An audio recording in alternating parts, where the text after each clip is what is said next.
I'm going to address a certain former TFL member that made a video that God does not exist, and he claims he's an atheist, and he claims that Jesus never helped him or whatever. Let me just address those type of people, because I really get upset and angry when they blame everything on God. I think even sometimes people give the devil too much credit. They say Satan did this, Satan do that. Satan Satan can't um Satan can't make you do anything. Uh, if you read the book of Job, you'll read and know and if you really read that book, you'll understand what I mean. Because God doesn't tempt you. God doesn't throw that desire that to go drink and do drugs and to give up your job to go run off with somebody. Let me just say we can't blame God for our problems. I remember I read a book called The Case for Christ, and I remember just reading about it. And there was an atheist, Lev Strobel. He's made many books. He became a Christian, but what I learned through the book is the guy felt and saw that sometimes our problems are not based on. Sometimes we can't blame God for everything. Sometimes that's just part of life. Man decided to abandon God. They decided to give up on God. So God gives us that freedom. He gives us a free will. But what I'm trying to say is that not everything is God's fault. You know what I'm saying? Earthquakes, volcanoes, that's not God's doing, that's man's doing because of the fact that they want oil and they want to pollute the world with gas and things like that. But I want to address this member and just saying that you can't sit here and blame your whole life, and you can't sit there feeling sorry for yourself. God was not a sissy. We don't need sissy guys, crying and saying, "Oh God, God, God, it's your fault," because it's not God's fault. I had to see that for a very long time, that it's not our fault, that it's not my fault that these things happen. That I can't sit here. I mean, what I'm trying to say, sorry, I'm correcting myself. What I'm trying to sit here and say that I don't blame God for what's happened to me. I'm not going to sit here and put him down and say, oh, this and this and that, because I made my own choices. The reason why I'm single today is for a lot of times it was not by choice, because of the way I treated females. I wasn't really a kind person.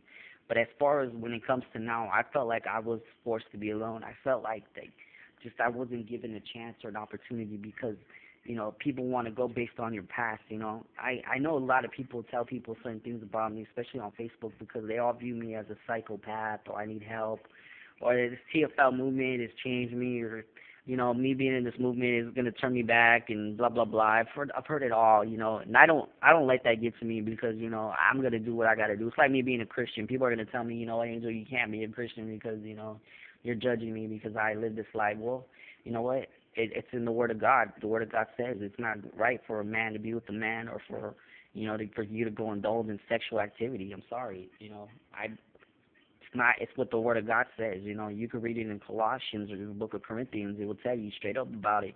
God is a real God. He's not some fake God that sugarcoats it. He keeps it real. He's bold. This is the man that casted out demons. He was a homeless man. He's the same man that knew about our inner thoughts, because he created us. He knew how we were. He was perfect. But I want to address that TFL member or former TFL member. You know what? God does exist. I don't care what these atheists say on YouTube. You can try to figure out and try to think whatever you want and thinking that God doesn't exist, but he does. Watch Bob Larson. Bob Larson is a good man of God because he's put atheists even in their place. He even proved to two atheists that God existed.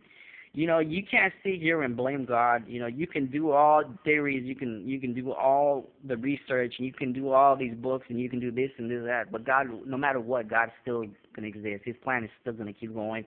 We're still gonna preaching the word, even if we lose our jobs, even if we end up homeless on the streets. We're still gonna keep serving God. Because I see homeless people every day in a part of a ministry, and they still love God no matter what. I see women that have been abused, that have been forced to be in prostitution, that sell their bodies, that they do drugs, and they feel like there's no hope for them, but there is hope. Because let me tell you something, those people that say God doesn't exist and say that there's no hope, there is hope. Because if somebody homeless can get off the streets and become a better person and become a man or a woman for God, that is hope. Let me tell you something. There is hope out there, but people decide they want to give up. They want to turn to this, and they want to turn to that. But God is the only answer. So don't sit here and tell me that God doesn't exist, because I've been through a lot. I went it. I faced it. Everything you can say or everything that you can think of, I did it. You know what I'm saying? Because I was like that one time. I used to blame God. I played this game. I even used to think that sometimes maybe God didn't exist, but he did. God exists, but it's not about being rich and driving fancy cars and having all these beautiful women, because that wasn't God's purpose, you know. He chose the foolish things of the world, and he put the wise to shame, you know. These rich people that claim that, you know, they can buy, that money buys you happiness, that if you have all the money in the world, money doesn't buy you happiness, it brings you misery. Because I have a lot of people that have more money, but they're drunk half of the time, and they lose it to because they want to get high and get off and get on drugs. Let me say, Jesus can turn the most ugliest person into something beautiful. And if a guy or girl finds somebody and they're beautiful or they're not, it don't matter. Then they love you for who you are. Then stick to it. But I just want to address that. You know what? God does exist. So don't post garbage on YouTube and don't try to make mock God, because in the end, God punishes those that try to mock Him. He just laughs at you, because to Him it don't matter, because there's somebody always out there that wants Him more. So I just thought I'd make this video.